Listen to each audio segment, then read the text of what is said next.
Well, if you're like me, you were up late last night wondering why things keep happening to Arkansas, so many self-inflicted issues throughout the history of all the athletic programs, really. Um, yeah, as a buddy of mine put it to me, it's like your wife walks into the room without any clothes on, a sure thing, and the next thing you know, she's laying on the bed complaining about a bellyache.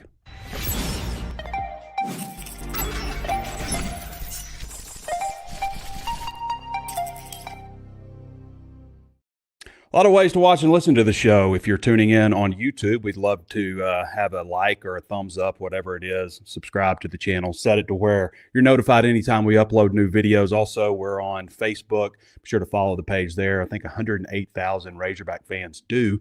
So be one of those if you're not. And, yeah, we're also on X. Follow me on X. Give us a 5-star review on Apple Podcast. All right, so quite a disappointing end to last night. The season, Arkansas, 50-15, finishing things out. I want to mention real quick before we get started that HawgSports is 50% off through the month of June right now. So for a limited time, you can join the #1 independent source in Arkansas sports and recruiting for half the regular rate. Get unmatched insider Razorback coverage for the equivalent of $103 a week, $448 a month, billed at just $53.70 for the entire year. No promo code. Just go to hogsports.com, part of the 24/7 Sports Network. You'll see the banner, and you can sign up there. It's a great deal. Razorback football is 73 days away. Sebastian Tretola Day today. 73 days till we got Razorback sports again. So Arkansas losing 6-5 to LSU again. Incredibly self-inflicted. We're going to have Kevin Bohannon on to talk a little bit about that. He's away from his studio, so he'll be over the phone. Danny West also going to be over the phone today. His sister-in-law just had her firstborn, so Uncle Danny will be on with us. So Arkansas is up 3-2 in the bottom of the 8th. LSU's Thomas at the solo shot, tying it at 3-3. Felt like Arkansas won the game a couple of times, really. And then Justin Thomas, who really had who played well the whole time. I mean, the whole College World Series, he played really well. Hit one between short and third, put the Hogs up. Second and third, put the Hogs up 5-3. Gibbler comes in. K. You had the wild throw by Robinette, which resulted in a double. You had the walk. Davalon slipped in left field. I guess he slipped, and 2 runs scored. And then Cam Kozel off his glove for the winning run. That would have been a tough play. Like, people say that was a mistake, but I mean, that would have been pretty tough, I think. So why does this stuff keep on happening to Arkansas? Is Arkansas cursed? That's what I see a lot of. Arkansas is cursed. Well, like, what are they cursed over? Like, what did they, like, to me, like, and like, when you say they're cursed, like, do you believe in curses? Like, is that a real thing? Like, is that something you believe in, or is that just something you say? Because Arkansas keeps seeming to, I mean, this is all very self-inflicted. You have, I mean, obviously, I got to mention Vahibo Loy, choosing to throw dude out at third instead of turning a double play there, and that would have ended the game. And that was, his choice. It wasn't something that they told him to do. So, and you can bag on Aloy at the same time, like, you're not even there without that dude. I don't know. It's just like, we can go back to 1969 shoot. Like, really, it seems like the only thing, like, in a really big, where it really a huge type of game like that, with Scotty Thurman's 1994 national championship. You had the 69 shootout where Arkansas just kind of gave it away against Texas. 2006, the SEC championship game, the Reggie Fish muff punt that resulted in a touchdown for Florida turned the whole momentum of that game. 2011 Sugar Bowl, Julian Horton scooping but not scooping and scoring to win that game.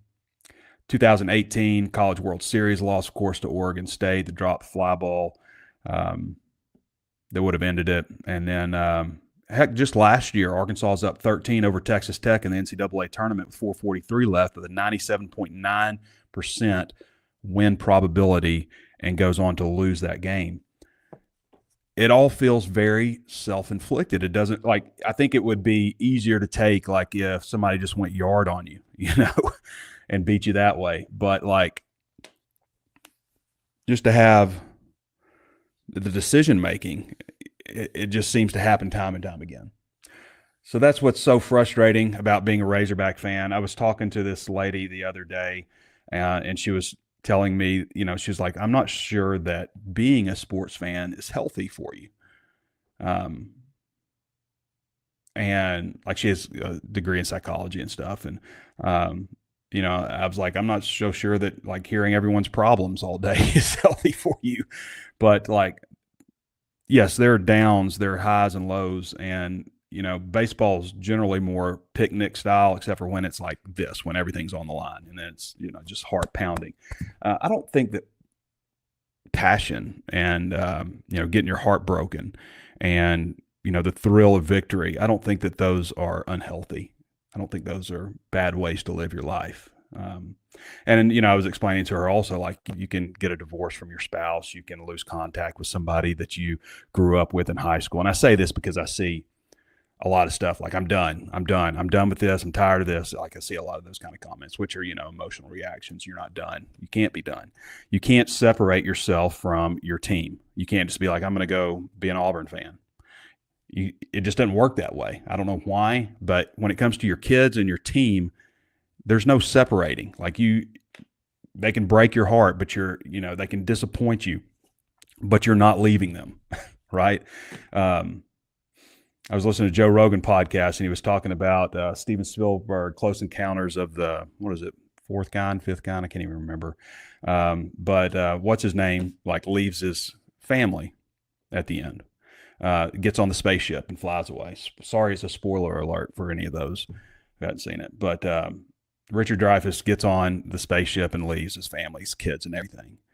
And Spielberg says, like, if he had gone back and could do that movie again, he wouldn't have done it because at the time he didn't have kids. I always thought that was kind of interesting. But that's kind of like your sports. Like, you can't leave them. As disappointed as it is, as much as you think it's cursed. Like, what do you think Arkansas is cursed for? What have they done to be cursed? Like, is it the way Nolan was fired? Is it the way Nutt was forced out? Is it and the way Bobby Petrino was hired? I mean, what is it that's cursed Arkansas? I'd love to hear your comments on that. Because there has to be a reason for the curse. There has to be a reason. Like, we know, why the Red Sox were cursed with Babe Ruth. Like, right? Like, there's a reason for that. Why is Arkansas baseball? Again, 50-15 this year. A heck of a season. Like, there's no good way to end it, right? Like, in a sense, yes, that's an awful way to end it, I guess. Again, you'd rather just like have the other team beat you, have that feeling versus like you did it to yourself. All right, let's bring Kevin Bohannon in. Kevin's going to be remote, so no picture today. Kevin, how you doing, man? Hey, doing good. Frustrated about like all the fan base is this morning, but it was a great season. Anytime you get to end your year in Omaha, but there are over 300 teams that don't end it the way they want to, and only one that does. So, yeah, good season. Yeah, it was a good season, 50 wins. But what's your take on just the way it ended, Kevin? Because I know it's frustrating to feel like you did it to yourself, Yeah, it is, and I think that's the biggest thing that the players and coaching staff are kicking themselves about, because they know at the end of the night they should be playing again on Thursday. Yeah. And a lot of those were mental mistakes. Reese Robinette has to know, with a left-handed hitter up, Cam Kozel is shaded into the four hole a little bit more. Kozel should get that ball, throw Stephen Milam out. That's one out. Yeah. Gibler I didn't gets even a mention that a strikeout minute ago, but yeah, that wild throw was, Yeah, what so the started wild throw got Milam to second base, but it never should have been in that situation in the first place. Mm-hmm. The biggest thing that stuck out with me was the Aloy decision to go to third base. That's a tailor-made double play all day long. You can't guarantee that you get a double play out of it, but at least you give yourself the chance. You go to third base, you don't get the Why did chance. Aloy do that? What do you think was going through his mind on that decision? I think the decision-making process on that was get the lead runner. That's the biggest thing that he wanted to do in that situation. But obviously it was the wrong choice. It was, yeah, obviously was, and that's something they live with. They're like, okay, go to the next out, go to the next out, Mm-hmm. and then Davalon. I've seen so many people, so many outfielders slip out there in that outfield in that grass at night in Omaha. That the way the ball was hit, that would have been a tough play. A lot of It people said was. he would have caught it 99 out of 100 times. No, that's more like an 82 out of 100 because playing the top spin on the ball because it was hit hard, Mm-hmm. and the fact that you have to get your feet under you and it's in front of you, that's the hardest play to make as an outfielder when the ball's in front of you because it's the hardest one to judge. Back, side to Yeah. side, those are easy. Front, the toughest one. So, and then what do you do with Jared Jones? He'd hit a home run off Gabe Gackle to tie it up or send, give them the lead. So do you That's more walk him? acceptable to me. Like Yeah, that's yeah, that happens, you know. yeah. That But it's happens. just Yeah, like it's like the play with Robinette, Dabalon, um, you know, Aloy, and the final the game winning hit. That would have been a tough catch. Obviously, that was yeah. I didn't even very high. consider that one a miscue or whatever. Right, I That wouldn't was either. just gonna get, yeah, that was just gonna get But down. to have the other three things happen one after another, that's Yeah, what's hard to swallow. Like, it is. okay, it And I happened. don't. Like, and the UCLA game felt like a little bit of a precursor because that ended pretty sloppily. Yeah, that was bad. I mean, that was a clown show. I mean, Mhm. you go 8 innings and shut them out the way they do, and then all of a sudden you can't field a ball and can't make a throw. That's where you get into the mental aspect of the game and finishing, always finishing strong. Mhm. That's working out in the off season to at the last moment when you can't get a rep in or anything like that. That's where that stuff comes into play. So I don't believe in curses. I do believe in superstitions, but not so Yeah. much curses, if that makes sense. I don't think Arkansas athletics are cursed in any way. Just haven't been able to get it over the line. I definitely have superstitions. I mean, we were watching the game last night. We're changing seats around, Yeah. Oh wearing yeah. your Oh hat yeah. different. Yeah. I do think that there's something too, like especially for players on the field, like just to kind of get them in a rhythm or get them in a mindset. Even if there's not actual superstition, just the idea of doing something, repeating something, because that's what a lot of sports is. I'm trying to see Absolutely. if Yeah. we. I asked Repetition. so. Bayou Pig asked, no doubt DVH is a great coach, but is there something about his style that causes implosions in Omaha? There's losing, and then there's the way Arkansas loses. What are your thoughts on that?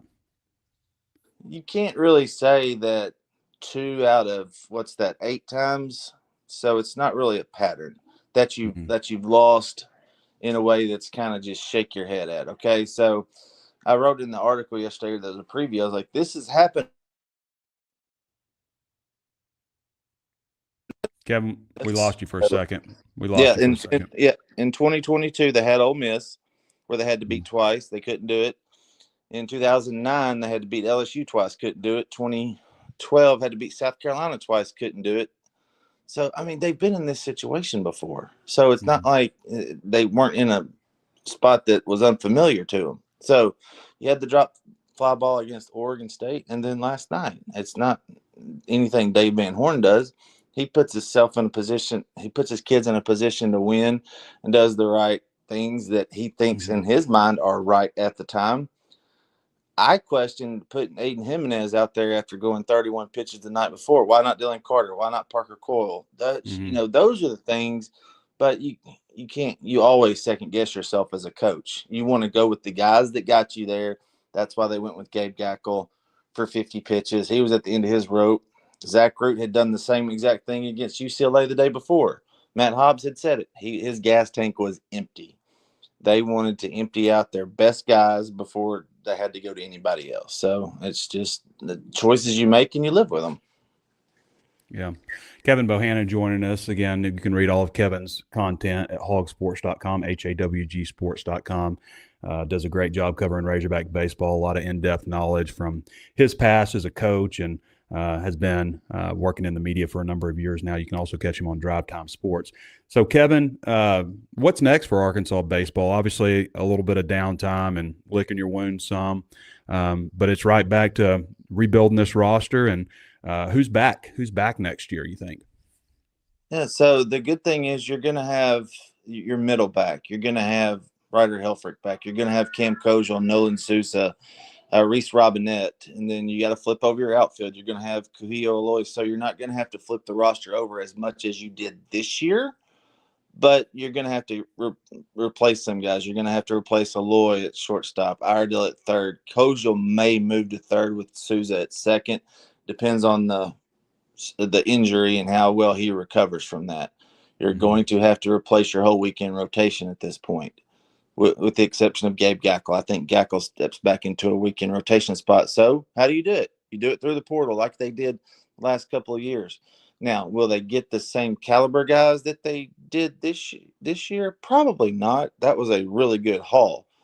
For Iredale and Thomas to fall through the draft cracks and get to Fayetteville, that was something they were not expecting. So they don't have any junior. I think they have one junior college signee right now. They're about to get heavy into the portal. They've got some high school guys coming in. They got to watch the draft for that. So they've been handling in this in the process of being in Omaha at the same time. That's what Nate Thompson does as a recruiting coordinator. He knows what's coming in. He knows what's going out. It's just like a good hedge fund manager. They know what's coming in. They know what's going out, so they know how much they have to get. So that's what they do now. And Dave Van Horn is one of the best in the nation at doing it. And they've already had some recruits come in from the portal. They've signed Jackson Wells, Ethan McIlvain from Vanderbilt. It's a top 10 player according to 64 analytics. They'll do the same thing. I have no doubt in my mind they'll put together a team that will be competitive and be a top 5 team going into next year. All right, Kevin, I'm going to get you out of here with this, but can you put a bow on this whole thing, the whole season, the way it ended, and if you can make anybody feel better about how things have gone, then we'll take it. I mean, or it could be worse. Arkansas could not have made it to Omaha. I mean, again, they won 50 games, only lost 15 this season. I mean, it was a great run until it wasn't. Yeah, we talk about the things you have to do in Omaha to win. The third one involved luck. That one didn't happen. You can go back and look. The offense wasn't there like it needed to be, but your pitching was outstanding in Omaha. So that leveled the first two factors out. You didn't get the luck factor at the end. You had some things that did not break your way. That includes the draw. LSU was the next toughest team, and LSU and Coastal Carolina are facing each other in the College World Series championship game. So 2 out of the 3 best teams made it to the finals. That's all you can ask for at the end of the day. Arkansas finished 3rd. So at the end of the year, it's a good year. It's a great year. Anytime you win 50 games and end in Omaha in the semifinals, it's just like ending in the Final Four in March Madness. So that's a very successful year. Second time they've won 50 games in the last 5 seasons. They did it in 2021. That team did not make it to Omaha. So when you look back, this is a more successful season than that year. They just keep stacking them on top of each other. Now the goal is to get back to Omaha to have a shot to do it again. All right, Kevin. Well, we appreciate you coming on, man, and wish it was under better circumstances, but we'll be back with you again. And appreciate all your content and your coverage this year. You did a great job for us. That sounds good. Looking forward more to come, right? It's portal time. That's right. More to come, baby. That's right. Never stops. Yeah. All right, Kevin. Appreciate you, man. See you guys. All right, everybody, that's Kevin Bohannon. Again, if you want to read all of Kevin's content, you can go to HawgSports.com. Again, a lot of portal stuff coming as Arkansas rebuilds this roster. As he said also, you got a lot of pieces coming back, but a lot of pieces to add. $103 a week, $448 a month, billed at just $53.70. That's through June, 50% off at HawgSports, HawgSports.com. So go sign up today if you haven't done so. And to all of you who have, thank you for making us one of the 10 largest sites in the entire 24/7 Sports Network. Couldn't do the things without you. And to all of our free readers. I also mentioned, if you want breaking news text alerts, go to HawgSports. I showed you guys last week just how that looks. It's just like type stop to stop if you don't like it. But if you do like it, you would have gotten all the scheduling news that's popped up recently, all the information on recruiting. Arkansas has gotten a lot of commitments lately. I want to, before we bring in Danny West here in just a second, I want to touch on a few key items here. Arkansas has hired Chris Wilson as the assistant defensive line coach. So he will work under Deke Adams. Arkansas, you usually have guys that you don't hear a whole lot about. Who, an assistant wide receivers coach, assistant offensive line coach, defensive line coach, so on and so forth. But Chris Wilson, I just want to talk about him because he's got a really interesting past. Like, this is a really nice addition. He was the defensive coordinator and linebackers coach for the Houston Roughnecks of the UFL. Before that, he was the defensive coordinator and defensive line coach at Colorado. He was a defensive assistant with Arizona Cardinals, defensive line coach at the Philadelphia Eagles from 16 to 18. As you guys remember, in 2018, Philadelphia won the first Super Bowl in franchise history, so he's a Super Bowl winning coach. Defensive line coach at USC, defensive line coach at Georgia, Mississippi State, Oklahoma. So he's got a lot of experience, 56 years old, former Oklahoma player, 12th round draft pick. So that's a nice addition to Arkansas's football staff. And worth noting. J.J. Andrews, a little bit of basketball news, continues to rise in the recruiting rankings. He just moved from 17 to 13. For those who are always in the camp of anytime a kid commits to Arkansas, he drops in the rankings. J.J. Andrews was 42 in the nation when he committed to Arkansas, and he has moved all the way up to 13 since then. He's had some good showings this summer also.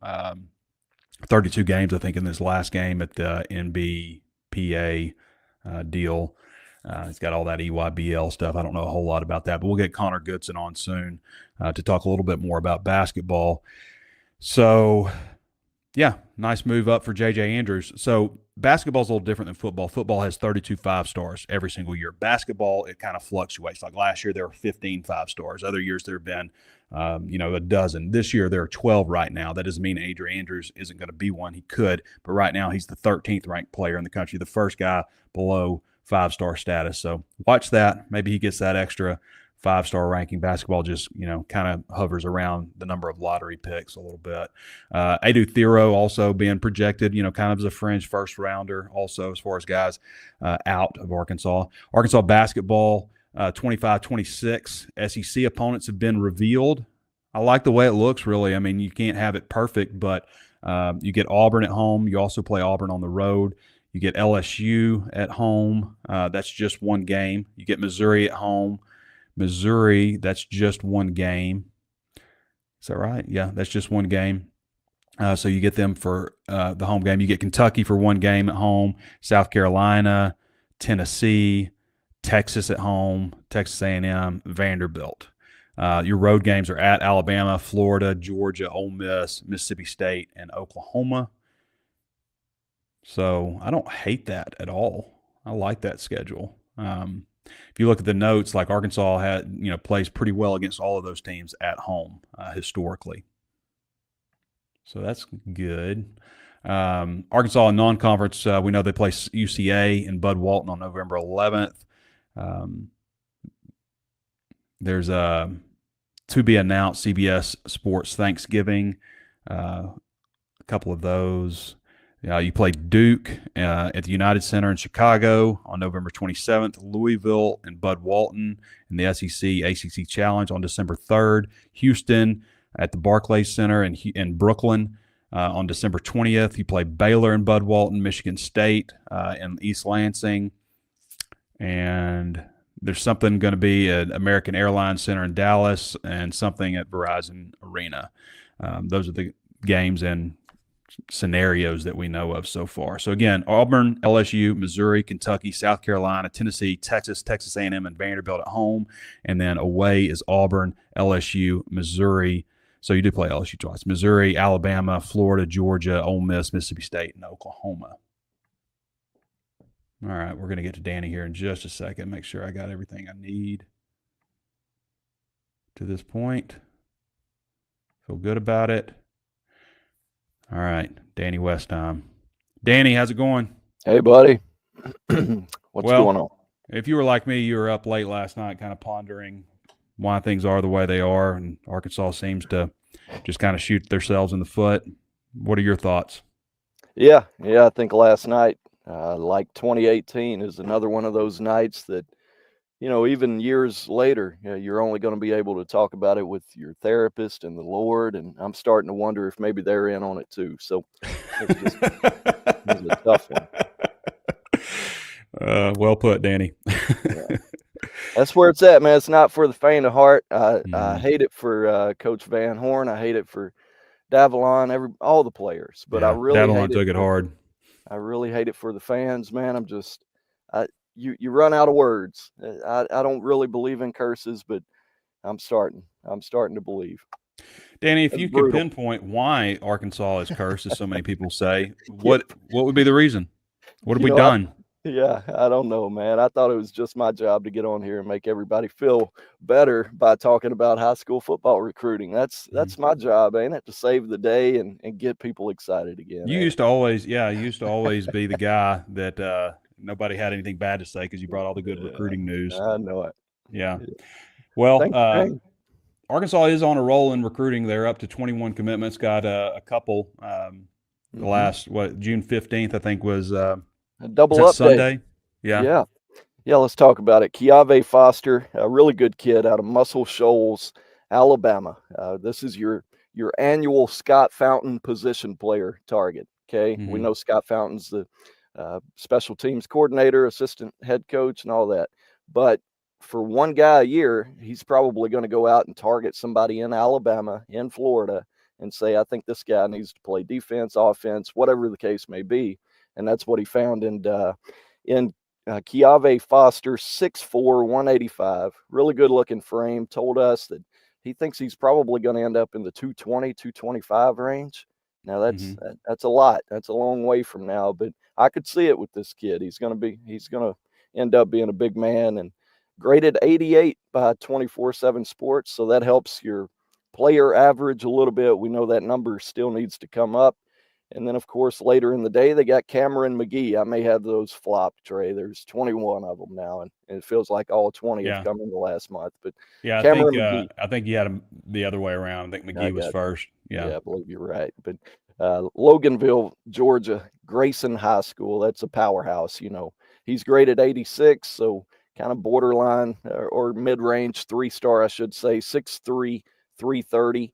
Deke Adams, of course, went after this one. That's his third defensive tackle commitment for this year's class. He joins Ari Slocum and Carnell Jackson. So, they're again, Trey, we talk about it every week. Seems like they're not going to go out and get 4 stars and 5 stars from the Southeast at defensive Yeah. tackle. But the next best thing, if they still want to keep, restocking the high school ranks and bringing these young guys in to hopefully keep around and develop Mhm. for 3-4 years, then this is the next best thing. You're going to get some maybe a guy who's missing an inch here, maybe doesn't have quite the step that Georgia's looking for, but can develop eventually into the same type, SEC difference maker. Yeah. So that's Cam what they're Ball's going from for here. Georgia. That's right. Perfect And example. you take a Cam Ball every single year, You take a obviously. Malcolm Shepard, you take them all like that. Man, Absolutely. I'd take a Malcolm Shepard right now. Ooh. That dude was so Yeah. quick. I don't think people realize how quick Malcolm Shepard was off the ball. And strong. Yeah. People remember Ernest Mitchell being that strong too, Yeah. just Ernest freak Mitchell was shows from down Georgia. there. Yep. That's right. Yeah. And, we talked about this. I think Arkansas fans could get used to this. Well, not used to. I don't know what the word I'm looking for is, but get a better understanding of where things are right now. And I don't know if it'll always be like this. I think that there will be eventually some type of legislation or something that will put an emphasis back on high school recruiting more, and that's where it needs to be with college football and not just the transfer portal. The transfer portal, I think, is always going to be important, but it needs to get more of like a 2010 versus having 40 guys leave and 30-something guys come in every single year. That's right. I just don't think that's sustainable for the sport. But the way things are right now with NIL, revenue sharing, like where are you going to spend your money if you're Arkansas, and especially if you're Sam Pittman, you don't have the opportunity to like bring in high profile guys that need to develop. Like what I think is happening is they're looking at guys and saying, like you said, who has upside, who is maybe underdeveloped or undercoached, or and not that they're doing that exclusively. Colton Yarborough, for example, is a 4-star recruit.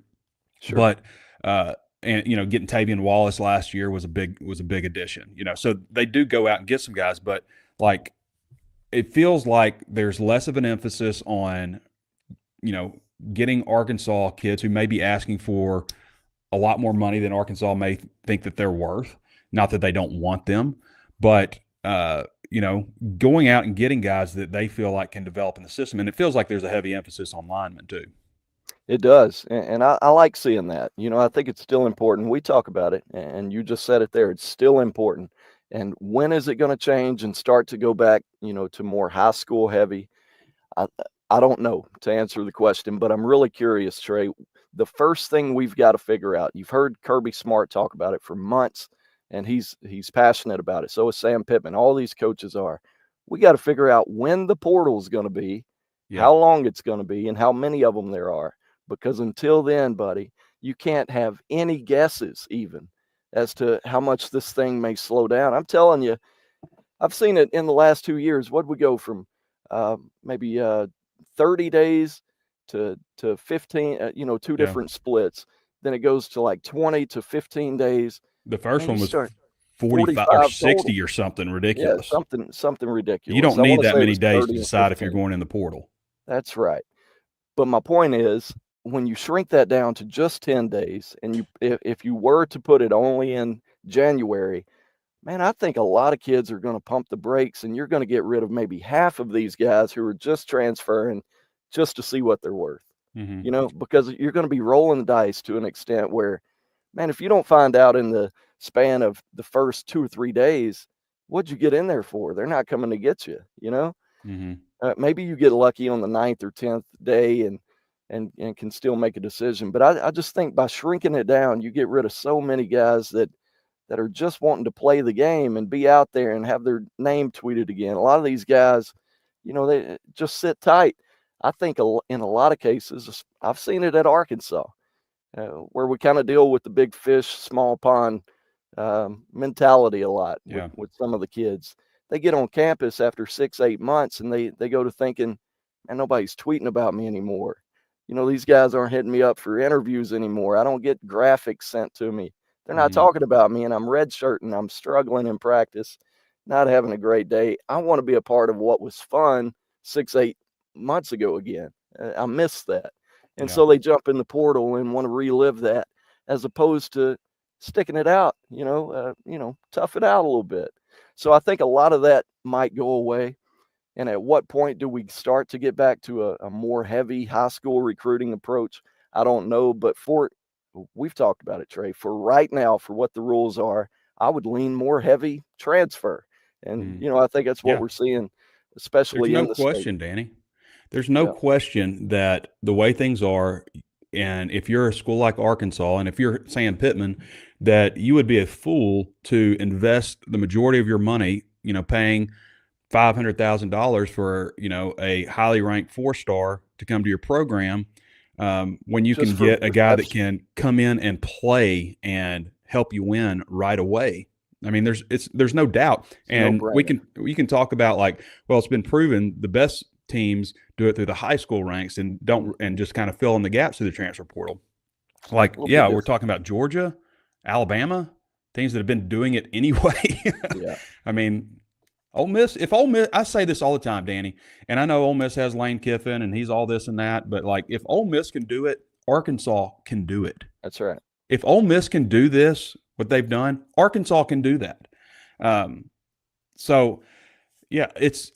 It's definitely, it feels frustrating at times. Like I just feel like Arkansas is kind of chasing in a lot of ways when it comes to NIL and stuff. My hope is that revenue sharing is going to change things and hopefully balance things out. And then a few more moves will bring some more regulation to football. I think, I think what Arkansas is doing right now is they're bringing in guys that they feel like, can develop into good players, make it heavy on linemen, because I think that's probably the most important. And, you can go out and get wide receivers in the portal, you know. Yeah, the lineman is, if you hit it right and you're right on the kid that you take in and he sticks around for 2 or 3 years, you're going to be right about some of these guys and be sitting in a pretty good position and probably have yourself maybe another 3 or 4 cam balls. Ain't that the goal? Yeah. Like they've got 1 cam ball right now, Trey. I'll tell you another one though, Danny. Worried about it. Caleb Bell. You know, he's from Georgia too. He's a freshman. He'll probably play this year. He wasn't a 4-star, Right. but he's, you know, those Georgia kids. I lived in Georgia for a while. My family's a lot of them live in Georgia still. Man, there's some talent in that state. Like, and not just like Atlanta, but like those small county schools and stuff. Like, there are some dudes that come out of that state. For So me, I always like when I see Georgia next and to a kid's Louisiana. Yeah, Those have Louisiana always too. been the two. And You there's get a similar type of Mississippi, kid out of Alabama. They're Louisiana. all good. Yeah. Yeah, but yeah, it's just a little bit different, ain't it? Yeah. So Danny, we just got a few more days. I guess it goes dead after the 23rd. I think you're hitting vacation, and Yeah. that's fine by me. But I plan on being at the farm on the 23rd. I'm gonna catch a crappie or 3. Yeah, least. I hear you, and don't blame you one bit. Yeah. I mean, June is such a month now in recruiting. May too. I mean, they've added so many commitments these last couple of months here. But you got one more visit weekend. It looks like they've been kind of just like aimed at about 10 every weekend, and around 10 more coming in this weekend, which should bring them somewhere around 40 total so far. Yeah, and I like that too. I like that approach as opposed to maybe 5 one weekend and 15 the next. You know, I like it. It's a manageable situation. And I think they've balanced it well too by bringing in committed guys, getting the right amount of committed guys on campus, and then of course pushing the remainder of them or most of the rest of them back towards this final weekend. So really, you're able to focus in on a couple of big fish coming in this weekend, and it really starts. And we'll get to the committed guys making their visits here this weekend. But really, for me, it starts with J.J. Bush. You know, we talk about the Southeast states and what Coach T. Will's done at linebacker, going back-to-back classes, Trey, to go down into the extreme Southeast and come out with Bradley Shaw and Tavion Wallace, 4-star linebackers, legitimate guys with legit offers to go elsewhere. Can he do it a third year in a row? We're going to find out. J.J. Bush is the guy, though. J.J. Bush out of Theodore, Alabama, 4-star, big-time kid, 6'3", 210. Got offers from everybody, but really your competition here is the 2 Tigers, LSU and Missouri. So I hate to even mention those names at the moment. So we'll see where it goes. But T. Will does have a little bit of a trend going here, a little bit of a track record as of late. So we'll see how it goes this weekend. JJ has already been on campus, coming back for his official. So we'll see this weekend. Victor Lincoln is another interesting prospect to me, Trey, cornerback out of Lancaster, Texas. Actually committed to Oklahoma State in late April, but had already set that official with Arkansas, and it sounds like he's going to keep it this weekend. So not sure how the Cowboys and I'm a man, I'm 40 feel about that one, but it sounds like Victor will be on the hill this weekend. He's a 3-star, 87, 62nd ranked corner, 112th in Texas. So, I think they've done pretty well at that corner spot. They're involved still with a lot of guys, but this would certainly be one that they identified this past spring. Ran a 10.93 100 as a sophomore. So you'd imagine he's gotten even faster since then. It's a good prospect here, but Danny, I got to ask you real quick. Yeah, go for it. How old do you think Mike Gundy is now? Oh man, that had to have been 15 years ago at least. So he's 57. Okay. Yeah, 57. He's a man. He's 57. That's crazy. Had a couple buddies turned 40 recently. Happy birthday to them. And before I get out of here, Trey, I do have to say we've welcomed a new niece to the world. So it's not all doom and gloom here for us. I got 2 little girls who are pretty excited about the new addition running around. So congrats to Emily and Jesse. I got to get that in. All right. Congrats to Uncle Danny as well. Yeah, that's right. And Uncle and Ashley. Yeah, she's pretty fired up. But I forgot to run through some of these committed guys, Trey, if you want me to. Let's do it. If not, they can. But yeah, let me bring up my list here. But if not, people can always check it on the site. But do have the 4th and final official visit weekend real quick. Colton Yarbrough, you brought him up earlier. The leader of the class, basically, number 208. A lot of committed guys, like 8 committed guys coming in, right? Yeah, most of them this weekend. Like we said, they're kind of pushed back, so going to make it a good, fun one for them.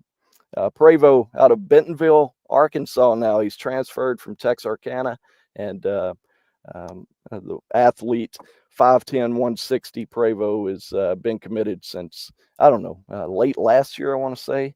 And he's right there in your top 5 commitments. You got Tay Lockett coming in from San Diego, California. He's made a lot of trips from San Diego and going to enjoy it this weekend. Adam Austin, another safety target out of Oklahoma. Ari Slocum, we talked about the D-line. Commitments for Deke Adams. Kendrick Williams, a 3rd safety commitment from right there in Fayetteville. He could probably walk. And Cade Bush, tight end from Chanhassen, Minnesota, home of Frank Ragnow. And Carnell Jackson is on my list. He's out of Auburn, Alabama. 6'3", 340, Trey. Just ran a 5'1", 40. So we'll see if the local Tigers, the hometown Tigers, stay off of this one, because he keeps doing stuff like that. You start to worry about it. Keep those videos off Twitter, Carnell. If you're running that well at 340 pounds, Arkansas probably doesn't want too many people knowing about it. Danny, did you mention Marvin Caston's son?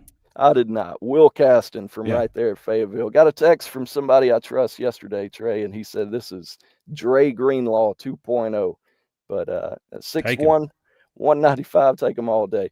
Ran a 4.50 at camp yesterday. This is the son of Marvin Caston, whom I think you went to college with Marvin, didn't you? About the same time? I believe he was in school at the same time as me. Yeah, I think so. Fullback. But I see him around. Yeah, a great man. And from what I know, this is a great kid as well. So it would make sense that Arkansas is probably going to have a pretty good shot to keep Will at home. So he's a 2027. So not for this year's class. He'll be a junior this fall, and would certainly expect Arkansas to be in a great position going forward there. All right, buddy. Yeah, man. Appreciate hang in you. there. Yeah, hang in there, Hog Tell fans. everybody I said congrats. Yes, sir. We'll see you. All right, buddy. Later. All right, everybody. That's Danny West. Follow Danny at Danny West 24/7 on X and read all of his content at HawgSports.com. Again, 50% off through the month of June right now. That breaks down to $103 a week, $448 a month, $53.70 for the entire year. Come find out why we are the largest Arkansas subscription site, market leader for a number of years now, and one of the largest sites in the entire country, despite the struggles. Again, I think people make a good point. Like, if you take this just in and of itself, Arkansas was one of the Final Four teams in the country. That's quite an accomplishment. There's just a sense, I think, among Razorback fans that they're due, and not just due, but overdue. Just kind of the way things have happened in Omaha over the years. I feel like it's going to happen. I thought it was going to happen this year.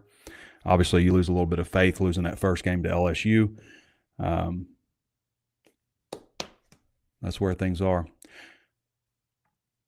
I was listening to this conversation the other day, and I was actually at the phone store getting my daughter's phone hooked up, and these two guys were just, talking about Razorback football and baseball and everything. And I don't think either of them recognized who I was. I eventually chimed in, but they were just, because they had something they couldn't answer, and I answered it for them, but I couldn't resist, I guess. But I was just listening to them, and they were just talking. They were very optimistic, just talking about, I think Arkansas is going to surprise some people, and maybe they will. Maybe they will in football. It's a brutally tough schedule. I don't love that Notre Dame game is at 11 a.m., but it is what it is.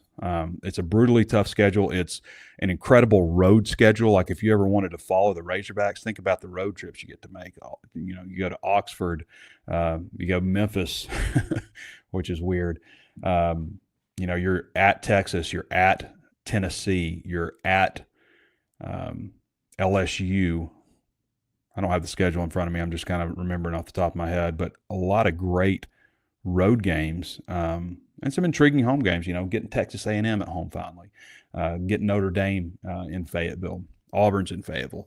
So Mississippi State's in Fayetteville. So, pretty intriguing schedule next year, a difficult schedule as it always is.